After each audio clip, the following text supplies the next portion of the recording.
अरे बच्चों, good afternoon. कैसे हैं आप सभी? ऑडियो वीडियो एकदम क्लियर है? अच्छे से एकदम बताइएगा जरा एक बार। ऑडियो वीडियो सब कुछ क्लियर है ना?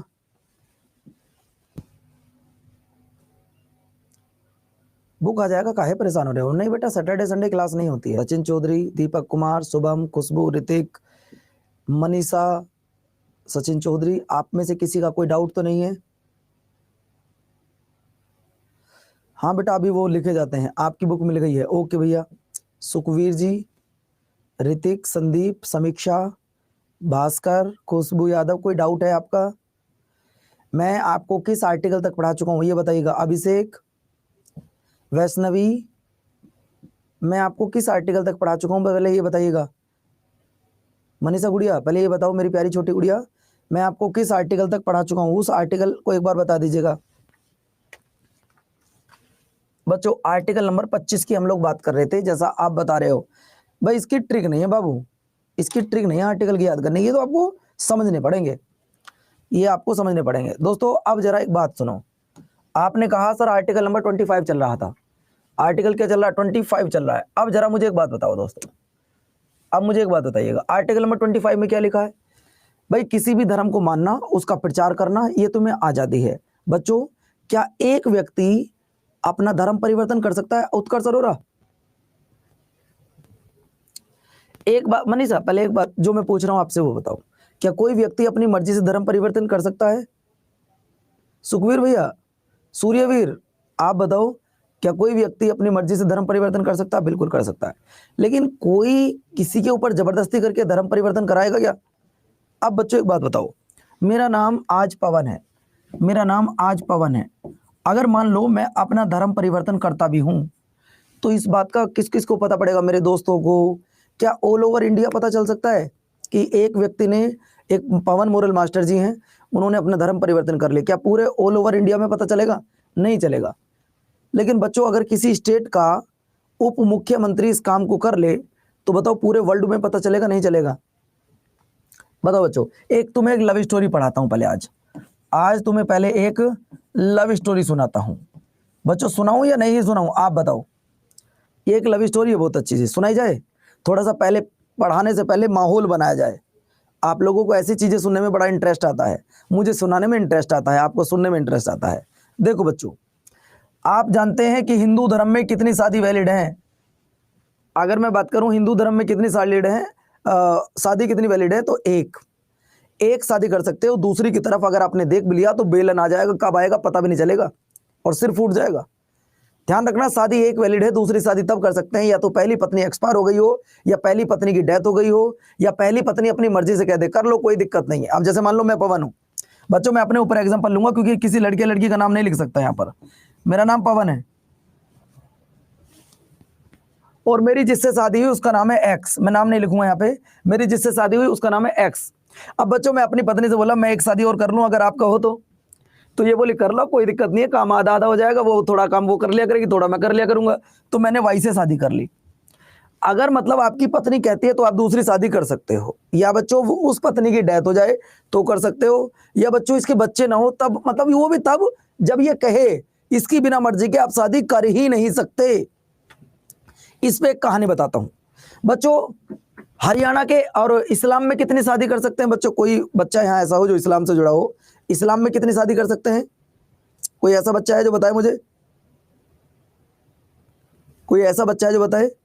तो आपने कहा सर 3 शादी वहां पे की जा सकती हैं, 3 शादी वहां पे की जा सकती है। मैं ज्यादा की बात नहीं करूंगा, मैं सिर्फ चलो 3 की बात कर रहा हूं। अब चलो बच्चों, तो दरअसल में क्या हुआ, एक व्यक्ति थे जिनका नाम था चंद्रमोहन। शॉर्ट में लिख रहा हूं बच्चों, एक व्यक्ति जिनका नाम है चंद्रमोहन। आप सुनो, ये हरियाणा के उप मुख्यमंत्री हैं, और एक वहीं पर क्या की एडवोकेट जनरल थी जिनका नाम था अनुराधा बाली।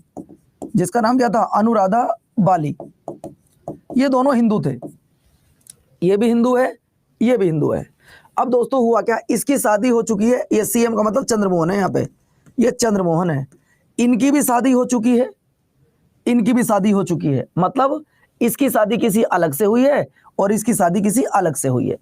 लेकिन बच्चों हुआ क्या, इन दोनों में प्यार हो गया, क्योंकि प्यार बड़ा अंधा होता है और प्यार की कोई उम्र नहीं। ये बात ध्यान रखना, इन दोनों में प्यार हो गया और प्यार पता नहीं कब किससे हो, जैसे मुझे आपसे प्यार हो गया, आप मेरे छोटे भाई बहन हो, आपको मुझसे प्यार हो गया, मैं आपका बड़ा भाई हूं, आप मुझे बड़े भाई जैसा प्यार करते हो नहीं नीतीश चौहान, करते हो नहीं? तो बच्चों मैं आपको बताना चाहूंगा, इस चंद्रमोहन नाम के व्यक्ति ने, ध्यान रखना, इस चंद्रमोहन नाम के व्यक्ति ने क्या करा, जब इनसे प्यार हो गया तो अब ये बोला कि मैं आपसे शादी करना चाहता हूं, ये बोली मैं भी आपसे शादी करना चाहती हूँ, मेरा प्रोग्राम भी कुछ ऐसा ही है। लेकिन समस्या क्या है, ये बोली मेरी पत्नी, मेरा पति मारेगा, ये बोला मेरी पत्नी मारेगी अगर मैंने शादी कर ली। तो एक काम करते हैं कि अपना धर्म परिवर्तन कर लेते हैं और हिंदू से इस्लाम में आ जाते हैं, वहां तो कई शादी कर सकते हैं। तो बच्चों इसने क्या किया, इस चंद्रमोहन ने अपना नाम रखा चांद मोहम्मद। क्या नाम रखा बच्चों? चांद मोहम्मद। और इस लड़की ने अपना नाम क्या रखा, इस लड़की ने अपना नाम रखा फिजा। क्या नाम रखा बच्चों? फिजा। अब दोनों का निकाह हो गया, अब दोनों का क्या हो गया? निकाह हो गया। मनीषा देखो बेटा, अब दोनों का क्या हो गया? अब निकाह हो गया। जब निकाह हो गया तो निकाह होने के कुछ दिन बाद ही क्या हो गया बच्चों?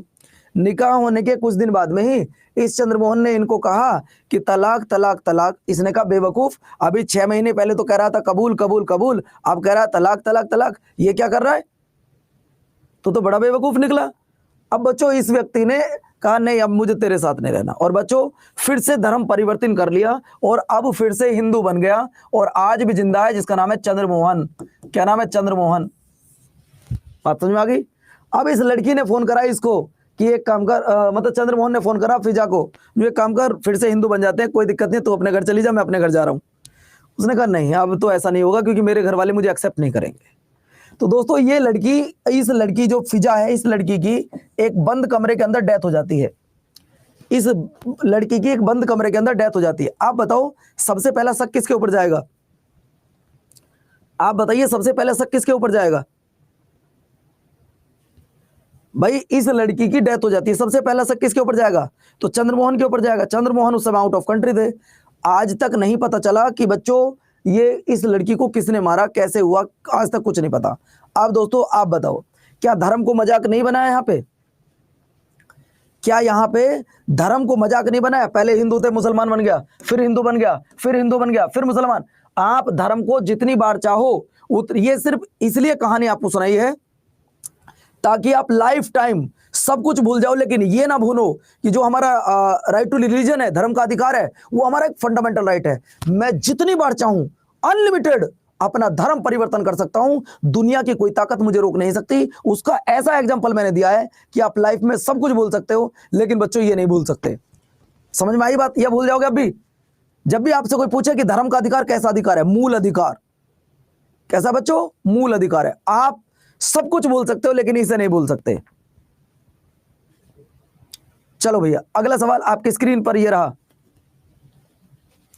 अगला सवाल आपकी स्क्रीन पर। बच्चों अब देखिए आर्टिकल नंबर 26, मैंने लिखा नहीं है लेकिन फिर भी आपको बता दूं। 26 क्या कहता है कि आपके काम में मैनेजमेंट की जिम्मेवारी आपकी होगी।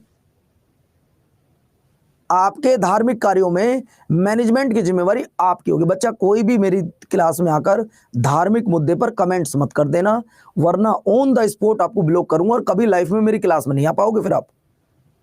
ठीक है, मैं इस बात के बिल्कुल विरुद्ध रहता हूं क्योंकि हिंदुस्तान के अंदर ऐसा कोई धर्म नहीं है जो बेस्ट ना हो।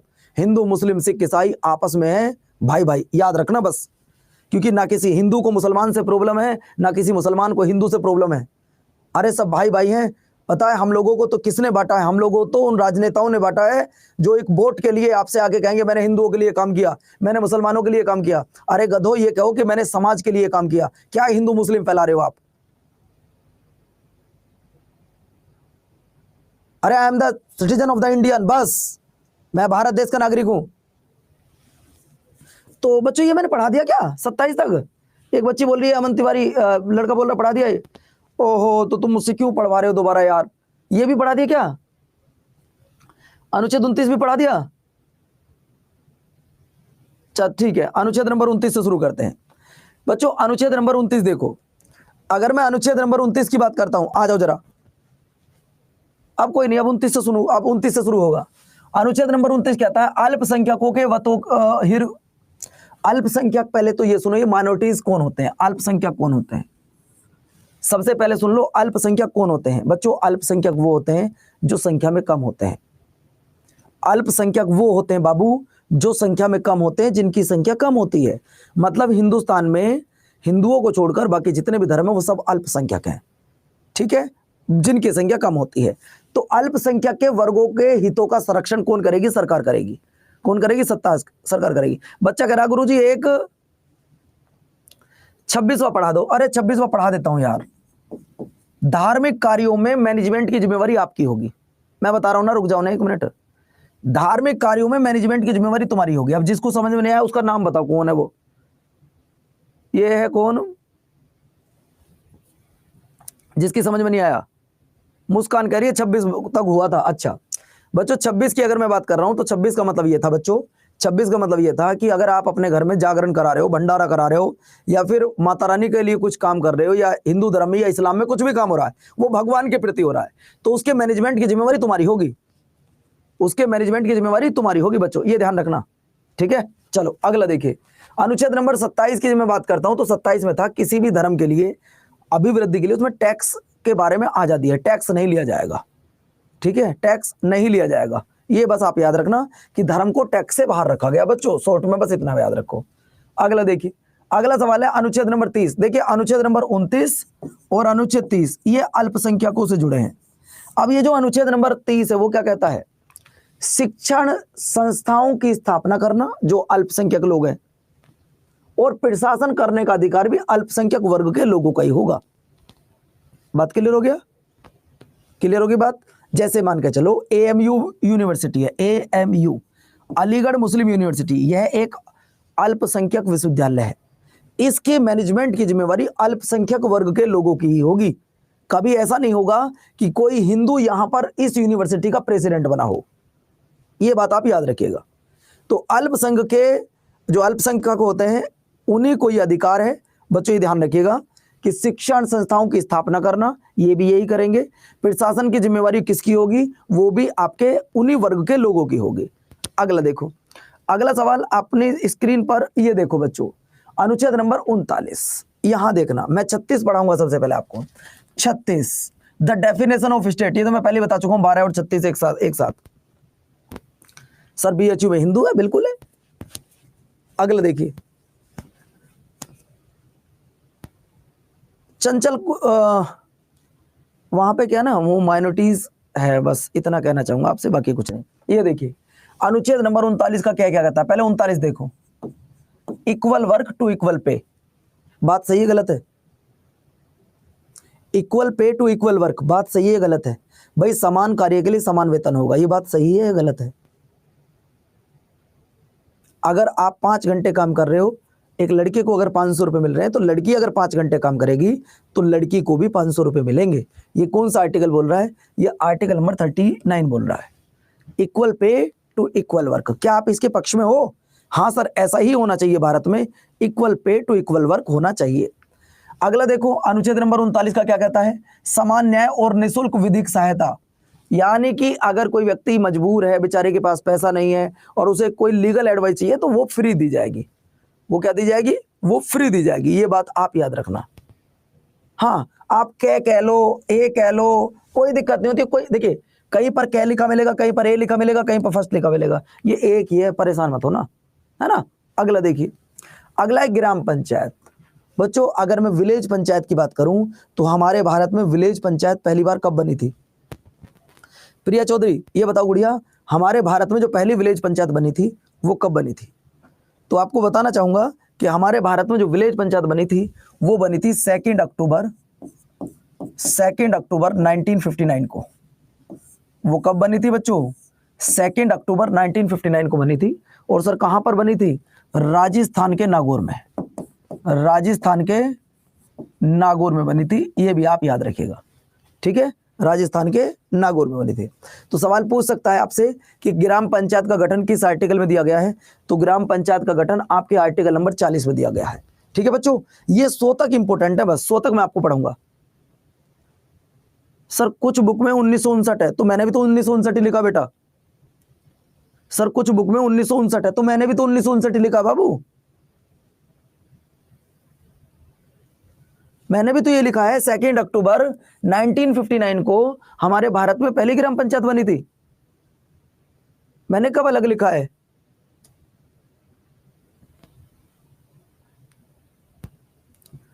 ठीक है, ओके। अगला सवाल आपकी स्क्रीन पर ये रहा बच्चों, अनुच्छेद number 44, that's very very most important. Okay, 1955 गलत लिखा बेटा वो। आप देखो, अब सवाल ये है, 100 से ऊपर पूछते हैं लेकिन वो कुछ कुछ पूछते हैं, बताऊंगा जरा। आर्टिकल नंबर 45 बच्चों, यूनिफॉर्म सिविल कोड एप्लीकेबल। आप में से कितने बच्चे जानते हैं कि यूसीसी क्या होता है?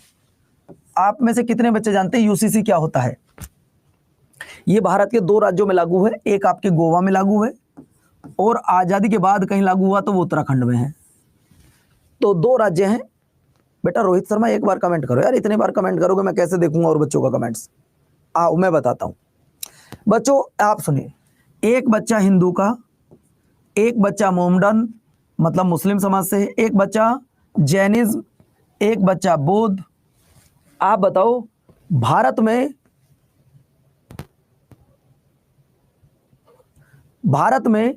आप सभी को बताना है, इन सभी के लिए रूल एक जैसे रहेंगे तो बढ़िया है, या हिंदू के लिए रूल अलग हो, मुस्लिम के लिए रूल अलग हो, जैन के लिए अलग हो, बौद्ध के लिए अलग हो, क्या तब अच्छा रहेगा?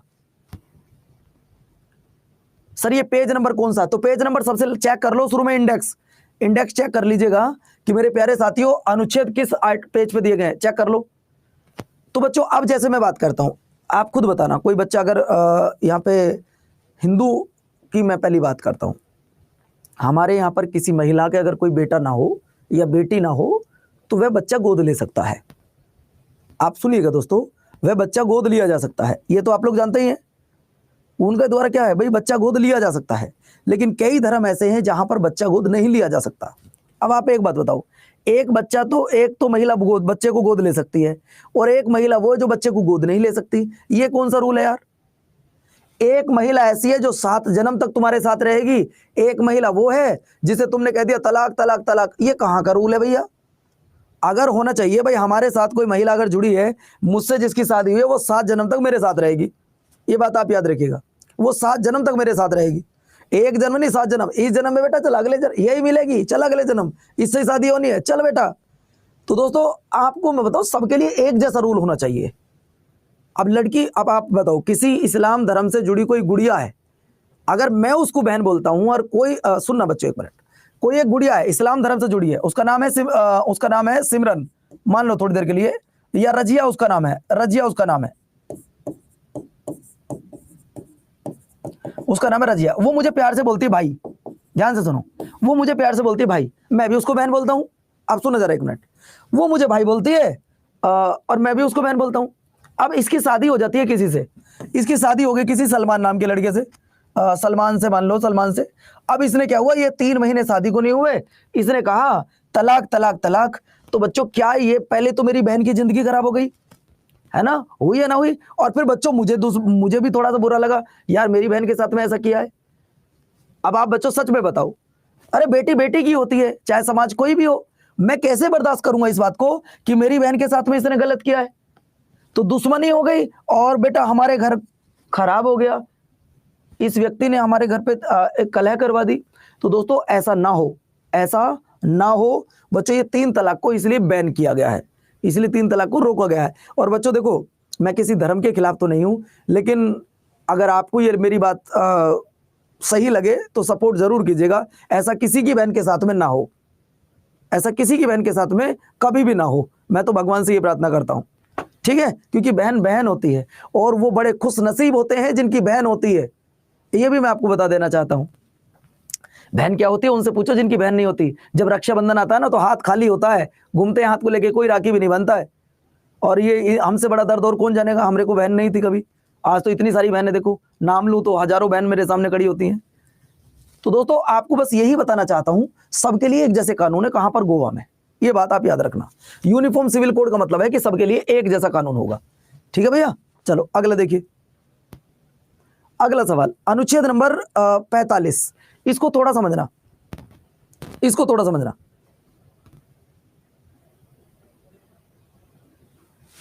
चलिए बच्चों, अब मैं आपको बताना चाहूंगा, यहां समझिएगा, अब समझना बच्चों।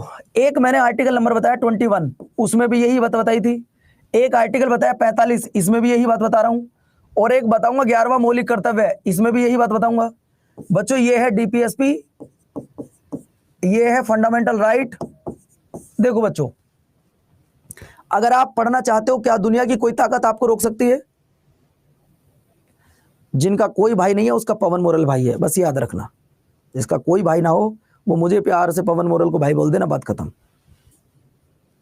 ठीक है, आपको बता देना चाहता हूं, अगर आप पढ़ना चाहते हो तो दुनिया की कोई ताकत आपको रोक नहीं सकते। यानी कि मम्मी पापा भी आपको नहीं रोक सकते, मम्मी पापा भी आपको नहीं रोक सकते। बात क्लियर हो गया? दूसरी बात, एक मौलिक कर्तव्य, ये आपके पापा की ड्यूटी है, वो आपको पढ़ाएंगे। एक आपके पापा की ड्यूटी है, वो आपको पढ़ाएंगे। चाहे आज आपके पापा मजदूरी कर रहे हैं, लेकिन आप पापा से बोलना, पापा मुझे 500 रुपए चाहिए फीस के, उनके पास नहीं है, लेकिन 1 घंटे के अंदर अंदर आपको पैसा ला के देंगे। समझ रहे हो ना? ये अधिकार आपका, आप पढ़ेंगे। ये अधिकार उस उनके पापा का है कि वो आपको पढ़ाएंगे।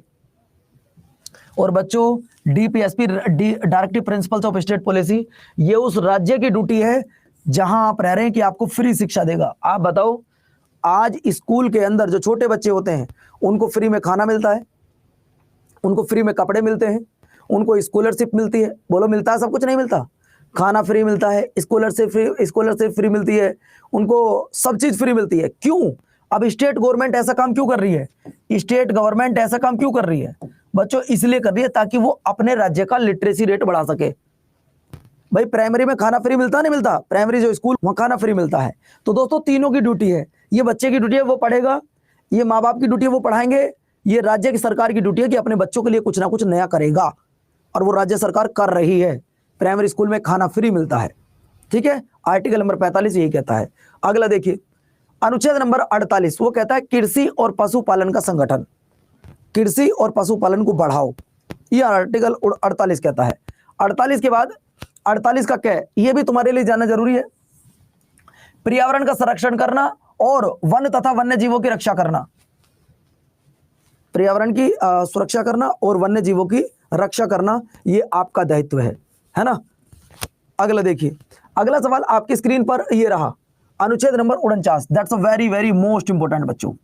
वो कह रहा है राष्ट्रीय महत्व के स्मारक, जैसे कि लाल किला, जैसे कि ताजमहल। कुछ ऐसे बेवकूफ होते हैं, आप जाओगे लाल किले पे, वहां अपना नाम लिख दोगे, नाम पवन मोरल, और न पवन मोरल लिख के बच्चों नंबर लिख देंगे, और नीचे लिखेंगे प्लीज कॉल मी पूजा। अपना नाम नहीं लिखेगा, अपना नंबर लिख देगा। आपने देखा होगा कुछ इतने बड़े गधे होते हैं कि बस की सीट पर अपना मोबाइल नंबर लिख देते हैं, ऐसे करके अपना मोबाइल नंबर लिख देंगे। ठीक है, मैं फिर से बता रहा हूं, आपने नहीं देखा कि बस की सीट पर नंबर लिख देंगे, नीचे लिख देंगे प्लीज कॉल मी पूजा। अरे यार, तुम पागल हो क्या? वो सीट आपकी नहीं है, वो सीट गवर्नमेंट की है जिसपे आप लिख के आए हो। तो ऐसे बेवकूफों से बचें। तो दोस्तों, जो राष्ट्रीय स्मारक होते हैं, राष्ट्रीय स्थान होते हैं, उनका हमें सुरक्षा करनी है, उनको तोड़फोड़ नहीं करनी है। ये आपके किस आर्टिकल में लिखा? 49 में। अगला देखिए, अनुच्छेद नंबर 50, कार्यपालिका से न्यायपालिका को अलग करना। अगर बच्चों कार्यपालिका से न्यायपालिका को अलग ना करते, अगर कार्यपालिका को न्यायपालिका से अलग ना करते, तो दोस्तों हमारे देश में कभी किसी को सजा ना हो पाती, और फिर देश में मोनार्की क्या मोनार्की रहती, डेमोक्रेसी नाम की कोई चीज ही नहीं होती, है ना? आपको फिर से बता दूं बच्चों, अगर कार्यपालिका न्यायपालिका से अलग ना होती, हमारे देश में एक रूल लागू ना होता, सेपरेशन ऑफ पावर। हमारे देश में आज कौन सा रूल चलता है बच्चों? सेपरेशन ऑफ पावर, यानी कि शक्ति के पृथक्करण का सिद्धांत। हमारे देश में कौन सा सिद्धांत चलता है? शक्ति के पृथक्करण का सिद्धांत। समझ रहे हो ना? मतलब क्या है? मतलब ये कि सारी शक्ति अलग अलग है, कानून बनाने वाले अलग हैं, कानून की रक्षा करने वाले अलग, और ले वाले अलग हैं। क्लियर होगी बात? क्लियर है? अगर ऐसा ना होता तो बच्चों न्यायपालिका हमेशा इनके अंडर काम करते, जैसा राष्ट्रपति प्रधानमंत्री बोलते ऐसा होता। अब ये कहा गया कि आप ये अलग है। ठीक है बच्चों, चलो आर्टिकल नंबर 51 की अगर मैं बात करूं, 51 का है मूल कर्तव्य। अब सच बताना, आगे आर्टिकल मैंने सारे पढ़ा रखे हैं, क्या मूल कर्तव्य मैंने आपको नहीं पढ़ाए? बोलो यस या नो। मुन्नी यादव, क्या मैंने आपको आर्टिकल नहीं पढ़ाए? मैंने आपको फंडामेंटल ड्यूटीज पढ़ाई हैं। मैंने तो यहां तक भी कहा था कि ये आपके पहले 10 थे, पहले ये 10 थे, आज ये कितने हो चुके हैं? आज ये बच्चों 11 हो चुके हैं। मैंने आपसे कहा था कि पहले ये 10 थे, आज कितने हो चुके हैं? आज ये 11 हो चुके हैं। नेक्स्ट क्वेश्चन आपकी स्क्रीन पर, प्रेसिडेंट ऑफ इंडिया, बच्चों मैंने पढ़ाया था, बोलो यस या नो। राष्ट्रपति के सारे आर्टिकल पढ़ा चुका हूं, बोलो यस या नो। राष्ट्रपति के सारे आर्टिकल पढ़ा चुका हूं। आप कहोगे सर ये कद में पढ़ा दिया, अरे बच्चों पढ़ा चुका हूं। आप सब सुबह 11 बजे वाले बैच के ही तो हो भाई, आप सब 11 बजे वाले बैच में नहीं पढ़ते हो क्या मुझसे? बोलो पढ़ते हो नहीं पढ़ते? भैया योगेश यादव जी, आपको ये बोलने का अधिकार बिल्कुल भी नहीं है कि प्रिया को कुछ नहीं आता है। आप प्लीज ऐसा कमेंट्स ना करें, मेरी आपसे हाथ जोड़ के विनती है, ठीक है। चलो नेक्स्ट सवाल देखिएगा। नेक्स्ट सवाल है संघ की कार्यपालिका की शक्ति, executive power of the union, ये सब किस में निहित होती हैं? तो बच्चों ये सारी की सारी निहित होती हैं किसमें? बच्चों ये निहित होती है मेरे प्यारे साथियों आपका किसमें? बच्चों ये होती हैं आपकी किसमें निहित होती हैं? किसमें? प्रेसिडेंट में निहित होती हैं। क्लियर होगी चीजें? अगला देखिए, अगर आप 11 बजे वाले में नहीं पढ़ते, अगर आप रेलवे वाले से हो, ठीक है, फिर मैं सारे पढ़ाऊंगा, बच्चों राष्ट्रपति का निर्वाचन, प्रेसिडेंट इलेक्शन। अब बच्चों एक बात बताओ, इलेक्शन ऑफ प्रेसिडेंट कैसे होता है, डायरेक्ट या इनडायरेक्ट? राष्ट्रपति का चुनाव कैसे होता है, डायरेक्ट होता है इनडायरेक्ट होता है?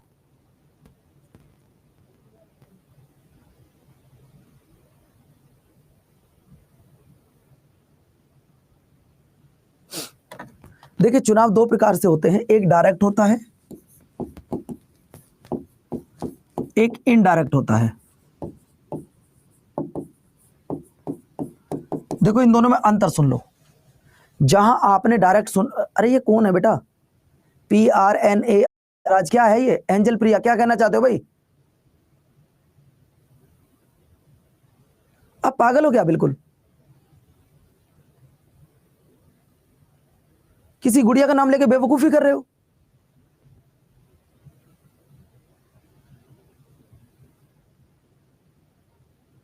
पागल हैं क्या बिल्कुल आप लोग?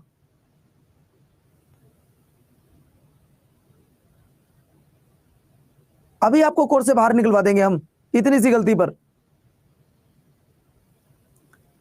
हमने पहले आपसे कहा कि मेरी क्लास में कोई धर्म से रिलेटेड और किसी लड़की को नाम लेके कमेंट्स नहीं करोगे आप। हम सबको बहन बहन बोलते हैं, आप उनको नाम लेके गलत बोलते हो। हम नहीं, अभी हम उस एज में नहीं, हम आपको कहें बेटा बेटी, ये हम नहीं कह सकते। आओ जरा दोस्तों, डायरेक्ट चुनाव वो होते हैं जहां आपने वोट डाला है, वो सारे चुनाव डायरेक्ट होते हैं। और प्यारे साथियों इनडायरेक्ट वो चुनाव होते हैं जहां आपने वोट नहीं डाला। तो क्या आपने राष्ट्रपति के लिए वोट डाला है? बताइएगा, क्या आपने राष्ट्रपति के लिए वोट डाला? बोलो यस या नो। जब राष्ट्रपति का चुनाव होता है तो आप में से कभी किसी ने वोट डाला है? आप कहोगे नहीं। जब नहीं तो दोस्तों सीधी सी बात है, राष्ट्रपति का जो चुनाव होता है वो इनडायरेक्ट होता है। समझ में आ गई बात? आज के बाद याद रखोगे कि राष्ट्रपति का जो चुनाव होता है वो इनडायरेक्ट होता है। और क्यों होता है? क्योंकि उसमें हम वोट नहीं डालते हैं। अच्छा, अगर मैं आपसे पूछूं डायरेक्ट इलेक्शन का एक एग्जांपल दो, तो क्या देते आप? डायरेक्ट इलेक्शन का एक एग्जांपल दो तो आप क्या आंसर देते? तो सर जी फिर आंसर आ जाता आपका, एक हो जाता MLA, एक हो जाता आपका MP। यानी कि लोकसभा के MP का चुनाव जो होता है उसमें हम वोट डालते हैं।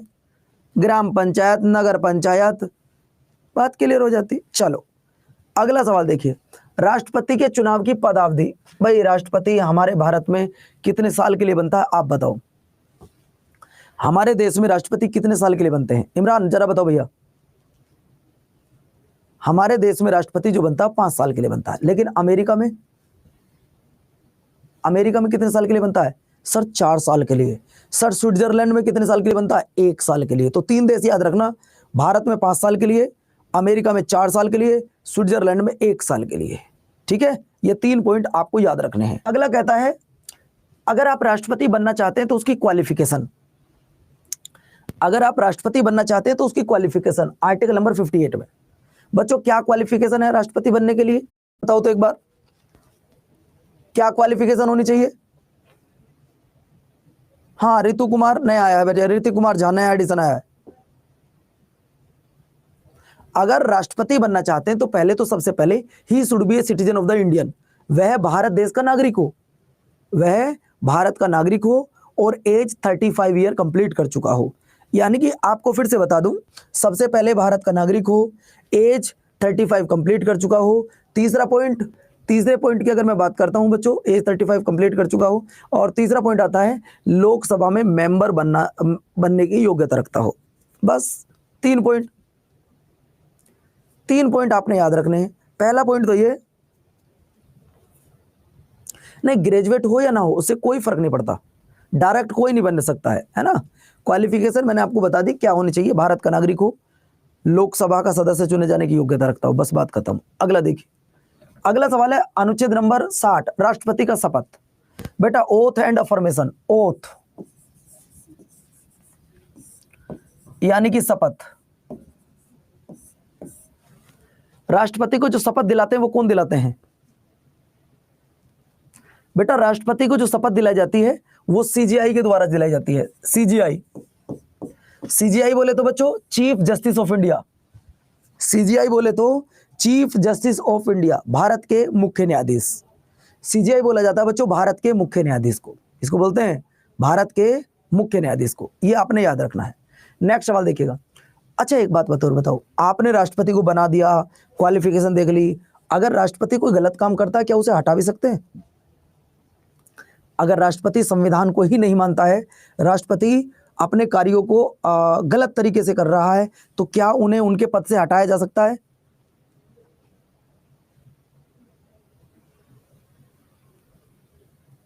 तो दोस्तों ये ध्यान रखना, राष्ट्रपति को उनके पद से हटाया जा सकता है according to the article number 61,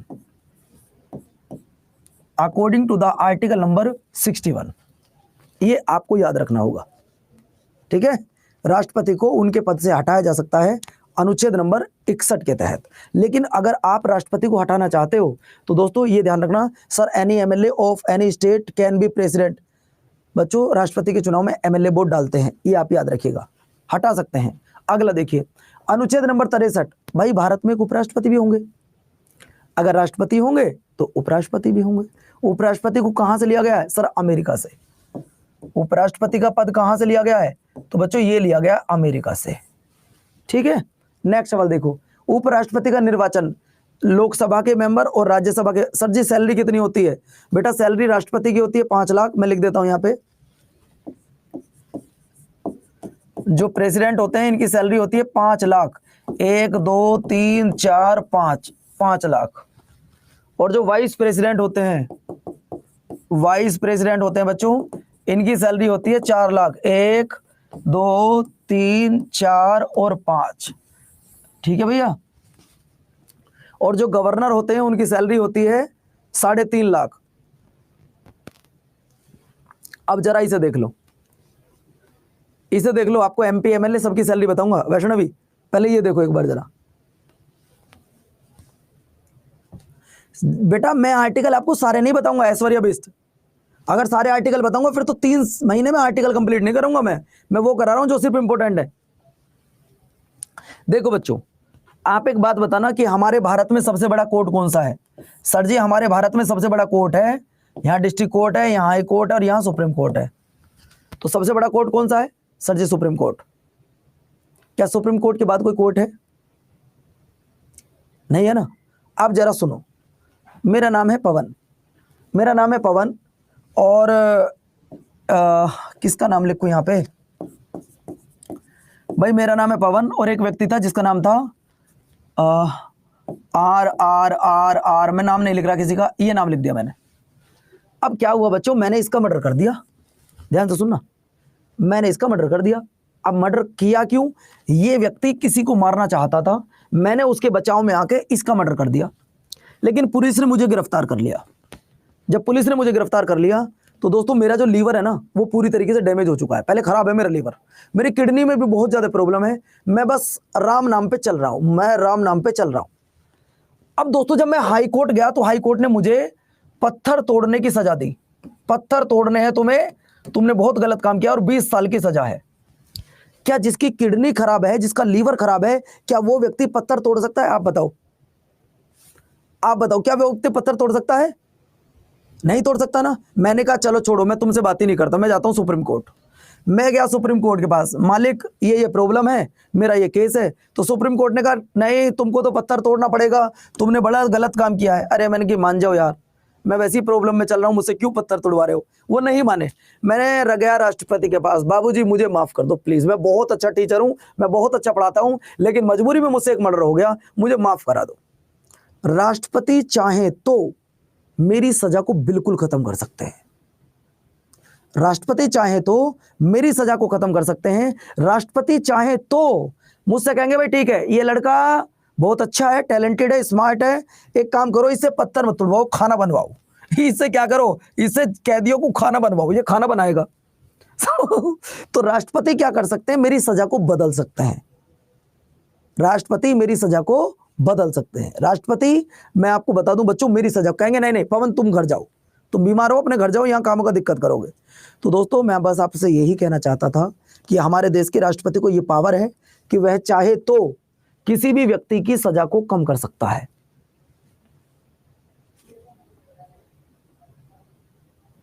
बात क्लियर होगी बच्चों? बात क्लियर होगी? अगर गवर्नर की बात आएगी तो 161 आर्टिकल आएगा।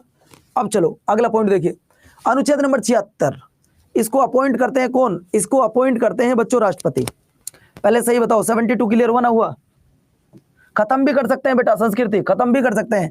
भाई कहेंगे यार ये पवन लड़का बहुत अच्छा है और इसकी सिफारिश लेकर आ रही है संस्कृति, बार बार भैया बोल रही है, इस बेचारी का कोई भाई है ये और ये बीमार है, एक काम करते हैं, जाओ संस्कृति तुम्हारे भाई को माफ किया। तो राष्ट्रपति चाहे तो आपको बिल्कुल माफ कर सकते हैं मेरी प्यारी छोटी गुड़िया। ठीक है, अगला देखिए, अगला सवाल है कि भारत के महान्यायवादी, इनको जो अपॉइंट करते हैं वो राष्ट्रपति करते हैं। कौन करते हैं? राष्ट्रपति। अगली एक लाइन देख लो, सर जी इंटरनेशनल कोर्ट का क्या काम होता है? जब दो देशों का विवाद हो जाए, जब इंटरनेशनल कोर्ट आता नया। अब देखो जरा एक मिनट भैया, मैं एक लड़की का नाम लिख रहा हूं, तुम सब देख लेना। मनीषा तुम क्या लिखती हो बार बार LOL की, क्या है ये, क्या लिखती हो आप? मैं समझ नहीं पाता हूं, इसका कोई मतलब होता है क्या? प्यारी बहन, इसका कोई मतलब है क्या?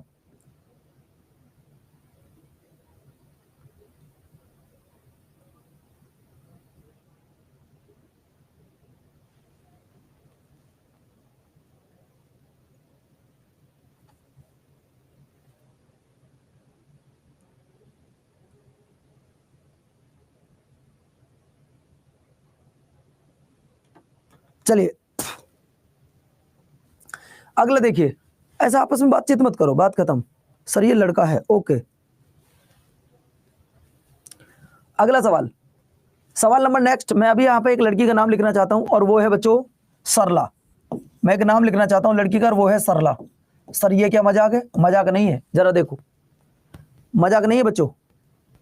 वो क्या है? ये है, से का मतलब होता है संसद, रे का मतलब होता है राज्यसभा, रे का मतलब राज्यसभा, ला का मतलब होता है लोकसभा। बेटा 3 आर्टिकल आपको याद हो गए, देखो कैसे कैसे, 79, 80 और 81। ट्रिक कैसी लगी जरा बताओ तो, 3 आर्टिकल की ट्रिक कैसी लगी? सर ला, सर ला, सर ला। तो बच्चों सरला में आपको 3 आर्टिकल याद करा दिए, संसद, राज्यसभा और लोकसभा। क्लियर होगी बातें? अगला सवाल देखो, अगला सवाल आपकी स्क्रीन पर, राज्यसभा तो क्लियर होगी, लोकसभा भी क्लियर होगी। अब आ जाओ बच्चों, संसद, अगर बच्चों संसद को खत्म मतलब संसद को, लोकसभा को विघटित करना हो, अगर लोकसभा को विघटित करना हो, संसद के सत्र को बुलाना हो, ये सारी पावर किसके पास में आती हैं?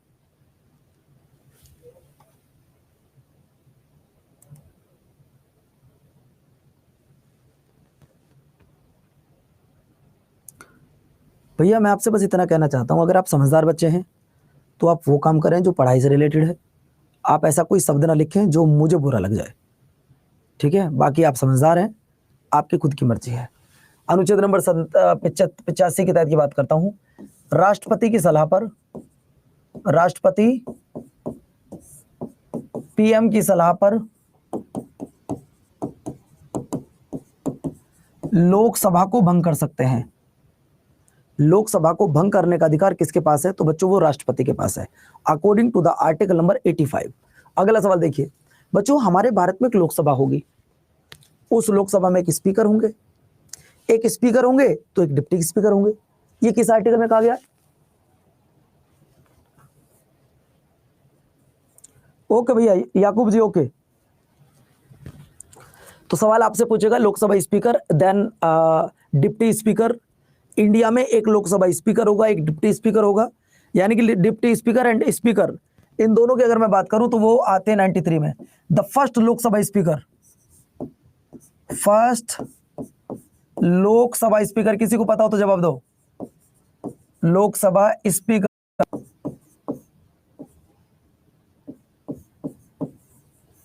बताओ, पहले लोकसभा अध्यक्ष कौन थे? फर्स्ट लोकसभा अध्यक्ष बच्चों उनका नाम था जीवी मावलंकर। जीवी मावलंकर, इनका पूरा नाम अगर आप लिखना चाहो तो लिख सकते हो, गणेश वासुदेव मावलंकर। जीवी मावलंकर का जो पूरा नाम था वो था गणेश वासुदेव मावलंकर। अगला देखिए बच्चों, इसको आप ऐसे नहीं समझ पाओगे, लेकिन मैं शॉर्ट में समझाऊंगा।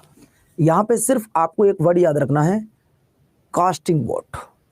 यहां पर सिर्फ आपको एक वर्ड याद रखना है, सदनों में मतदान, रिक्तियों की हेतु हेतु सदनों की कार्रवाई करने शक्ति गणपूर्ति। नहीं समझ में आएगा आपको, मैं बताता हूं। एक वर्ड मैं बता रहा हूं जिसको बोलते हैं कास्टिंग वोट। एक वर्ड बता रहा हूं आपको जिसको बोलते हैं कास्टिंग वोट। इन आर्टिकल को मैंने बड़ी मुश्किल में याद किया है बच्चों, सच में बता रहा हूं, बहुत मुश्किल होती है इन्हें याद करने में। अब कास्टिंग वोट क्या होती है, एग्जांपल दे रहा हूं आपको। कास्टिंग वोट ये होती है कि मेरी क्लास में 100 बच्चे हैं, जिनमें कुछ लड़के हैं और कुछ लड़की हैं। भाई मेरी क्लास में कुल मिलाकर कितने लड़के हैं? 100 हैं, जिनमें कुछ लड़के हैं और कुछ लड़की हैं। मैंने पूछा बच्चों क्या खाओगे? मैं आज बहुत खुश हूं बच्चों, मुझे आज बहुत सारी बहन मिल गई हैं क्लास में। मनीषा है, संस्कृति है, और मुन्नी है, मुस्कान है, ये बहुत सारी मेरी बहन हो गई आज। तो क्या खाओगे आप ये बताओ? आपने कहा गुरुजी कुछ भी खिला दो। मैंने बोला भाई फिर भी बताओ क्या खाओगे? तो लड़कों ने कहा गुरुजी जब खिलाना ही चाहते हो तो मोमोज मंगवा लो जरा। भाई लड़कों ने कहा मोमोज मंगवा लो, लड़कियों ने कहा चिली पटेटो मंगवा लो। क्या मंगवा लो बच्चों? लड़कों ने कहा चिली पटेटो मंगवा लो, इन्होंने कहा मोमोज मंगवा लो। अब बच्चों यहां भी 50 हो गए, यहां भी 50 हो गए।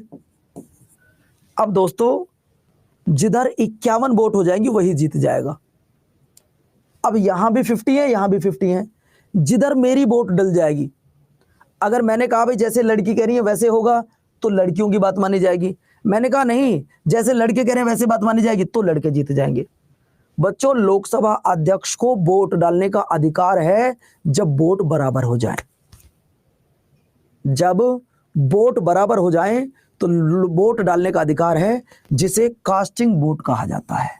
और वहां पर आर्टिकल नंबर 100 प्रयोग होता है, वहां पर आर्टिकल नंबर 100 प्रयोग होता है। ये बताओ ये समझ में आया या ये समझ में आया? एग्जाम्पल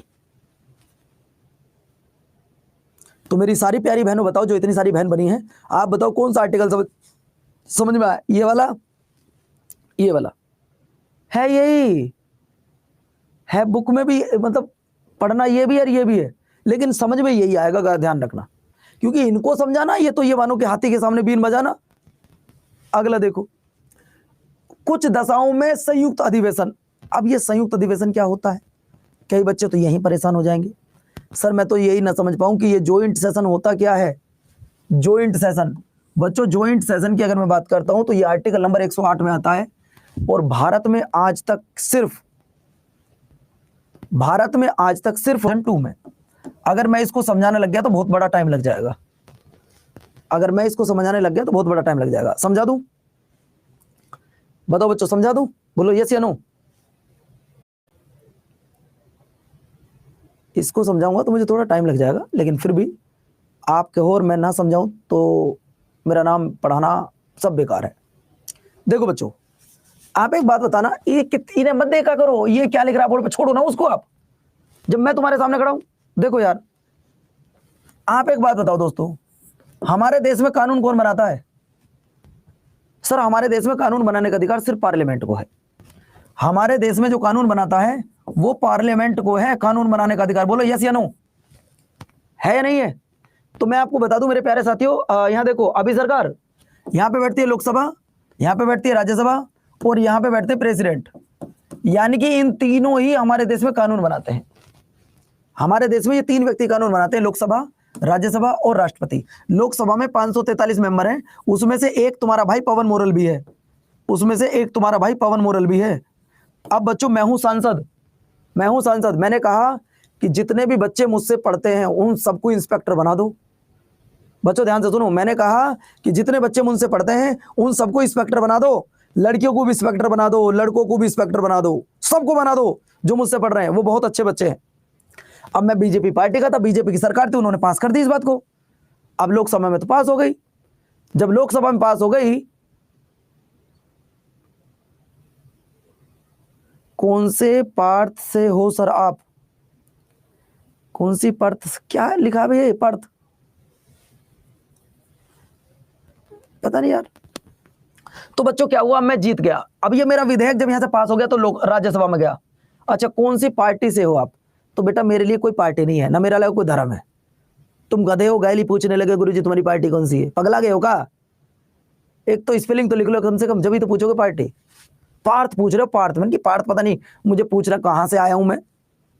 देखो भैया, तो लोकसभा में पास होगी, राज्यसभा ने फेल कर दी। लोकसभा में पास, राज्यसभा में फेल, लोकसभा में पास, राज्यसभा में फेल। इसी बात को लेकर लोकसभा और राज्यसभा में पिटाई होगी, इसी बात को लेकर लोकसभा और राज्यसभा में लड़ाई होगी।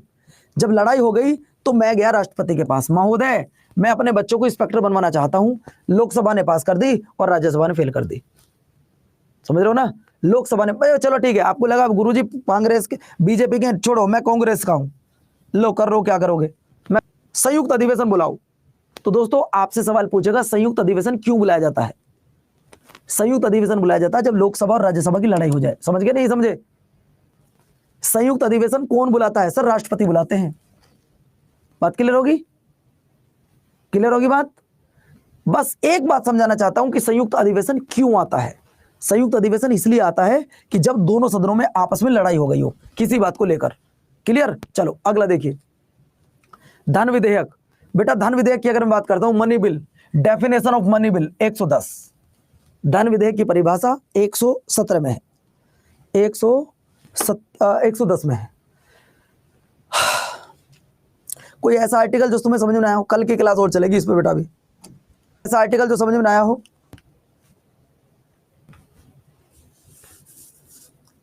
कोई ऐसा आर्टिकल जो आपको समझ में आया हो बच्चों, मुझे ये बताओ। आर्टिकल नंबर 85 का मतलब है कि लोकसभा को राष्ट्रपति भंग कर सकते हैं। 100 का मतलब होता है कास्टिंग वोट। एक बेवकूफ 79 भी इतना आसान पूछ रहे हो तुम? अरे 79 में हमारी संसद है, 79 में हमारी पार्लियामेंट है यार।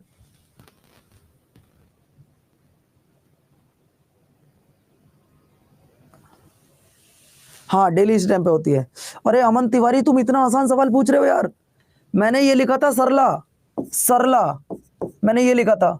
संसद हो गई 79 में, मैंने लिखा आपके सामने, मैंने लिखा रे मतलब राज्यसभा, मैंने लिखा आपके सामने 80 आर्टिकल में, ला मतलब लोकसभा 81 आर्टिकल में। इतने आसान भी तुम पूछ रहे हो ऐसी ट्रिक में भी। बाकी यहां से आगे जो भी कोई डाउट है वो चलेगा कल, बाकी यहां से आगे जो भी चलेगा बचा है वो चलेगा कल। बेटा सारे बच्चे स्टैटिक की किताब मंगवा लो, समझ रहे हो ना? सर जी 91 की जगह 81 होगा, क्या लिखा है यार ऐसा? कहाँ लिखा है? 91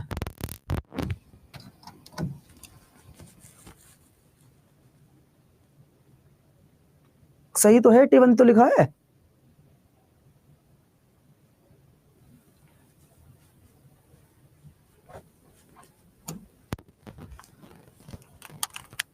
भैया स्ट्रेटेजी की किताब ले लेना जिसके पास नहीं है, ठीक है? बाकी क्लास, हाँ क्लास कैसी लगी मुझे कमेंट्स करके जरूर बताना। बाय बाय, अपना ध्यान रखिए, अपनों का ध्यान रखिएगा। नमस्कार, जय हिंद।